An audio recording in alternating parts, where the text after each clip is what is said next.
भारत के सभी राज्यों की खबर SNS न्यूज चैनल पर, खबर जो आपको रखे सबसे आगे। महाराष्ट्र राज्य विद्युत वितरण कंपनी द्वारा आयोजित भूमि पूजन समारोह जमकेश्वर तालुका बार्शी टाकली जिला अकोला में उत्साहपूर्वक संपन्न हुआ। इस समारोह का उद्घाटन अकोला लोकसभा सांसद अनूप भाऊ धोत्रे और मोर्तेजापुर के विधायक हरीश भाऊ पिंपले ने किया। कार्यक्रम में भाजपा के वरिष्ठ पदाधिकारी, कार्यकर्ता, ग्राम पंचायत सदस्य, गांव के सरपंच, बिजली कंपनी के अधिकारी और बड़ी संख्या में ग्रामीण उपस्थित रहे। इस अवसर पर भाजपा के जिलाध्यक्ष राजू पाटिल, तालुका अध्यक्ष महल्ले, बार्शी टाकली तालुका अध्यक्ष संकेत राठौड़, संजय गांधी निराधार सदस्य प्रेमानंद पाटिल लहाने, उल्लास दादा लेहड़े सहित कई गणमान्य उपस्थित रहे। कार्यक्रम का आयोजन गांव के विकास और बिजली आपूर्ति को सशक्त बनाने के उद्देश्य से किया गया, जिसमें सभी ने मिलकर सहभागिता दिखाई। इस तरह के आयोजन से ग्रामीण क्षेत्र में लोगों को नई उम्मीद और ऊर्जा मिलती है। खरोखर आपल्या बार्शी तालुक्यामध्ये, बार्शी टाकली तालुक्यामध्ये एक ऐतिहासिक दिवस आहे। कारण जो विषय निघतो की अनेकदा शेतीसाठी आणि गावामध्ये रस्त्याचं असेल, पिण्याच्या पाण्याचं असेल, तेवढंच महत्त्व आज विजेचं आहे।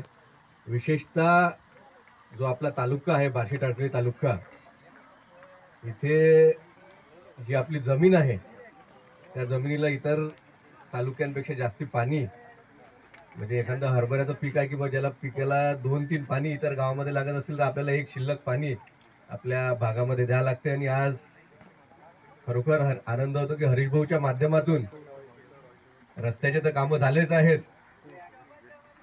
तलावाचे मोठे कामं दोन्ही तालुक्यामध्ये आणि अकोला तालुक्यातला हरीश भाऊंच्या विधानसभेतला भाग जो आहे इथे जलसाधारणचे कामं असतील, धरणाचे कामं असतील, बॅरेजेसचे कामं असतील, कोल्हापुरी बांधाऱ्याचे कामं असतील, हे हरीश भाऊ आपल्या माध्यमातून होऊनच राहिले।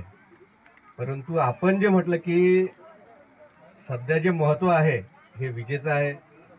मध्यंतरी जेव्हा कोरोनाचा काळ आला होता आणि जे आपल्या गावातील लोक मुंबई, पुणे किंवा इतर मोठ्या ठिकाणी जॉब करायला राहायचे, तेही त्यावेळेस आपल्या गावामध्ये आले आणि त्यामुळे भविष्यामध्ये माननीय नरेंद्रजी मोदी, माननीय देवेंद्रजी फडणवीस यांचे विचार आहेत की आपल्या देशाचा जर खरोखर विकास झाला पाहिजे तर 2 परिवर्तन हे आपल्या देशामध्ये महत्त्वाचे आहे। त्याच्यामध्ये महिलांच्या माध्यमातून विकासामध्ये त्यांचा वाटा असला पाहिजे आणि त्यासोबतच विकास हा फक्त शहरी भागाचा नाही झाला पाहिजे, तर त्याच्यापेक्षाही जास्ती गतीने ग्रामीण भागामध्ये विकास झाला पाहिजे। आज जो सबस्टेशनचं काम होऊन राहिलं आहे, आपल्या जमकेश्वर नसेल तर जमकेश्वरमधील 9 गावांचाच नसेल विषय, परंतु या सबस्टेशनच्या माध्यमातून पिंजर येथीलही जे सगळे 44 गावं होते, या 44 गावांनी याचा फायदा होणार आहे। आज हरीश भाऊ आपण जो विषय मांडला की सौर ऊर्जेच्या माध्यमातून शेतीला दिवसा वीज मिळणे,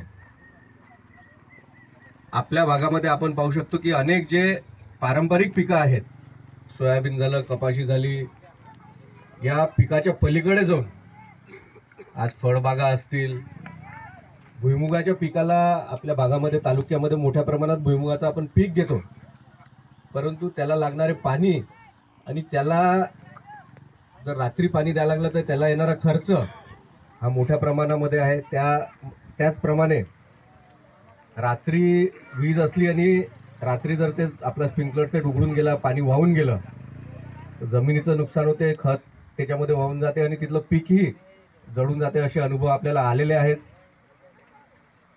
शेतामध्ये जे छोटे छोटे कामं असतात, फवारा द्यायचा असेल आणि दिवसा जर वीज नसेल त्या टाकीत पाणी टाकणं, ते पाणी त्या शेतामध्ये घेऊन जाणं, म्हणजे हे जे विषय आपल्याला, जो शेतकरी नाही आहे त्याला जे विषय लक्षातही नाही आहेत, ते या विजेच्या माध्यमातून अनेक अडचणी या दूर होणार आहेत। आज महावितरणचे जे अधिकारी आले आहेत, मी आपलं अभिनंदन करतो। हरीश भाऊंनी जे सांगितलं की या कामाचा टेंडर पिरियड हा 9 महिन्याचा आहे आणि हरीश भाऊंच्या माध्यमातून आपल्याला विनंती करत आहे की जे आपले परळीचे कॉन्ट्रॅक्टर आहेत त्यांच्या माध्यमातून आपण 9 महिन्याच्या पहिले हे काम जर करून घेतलं आणि पुढच्या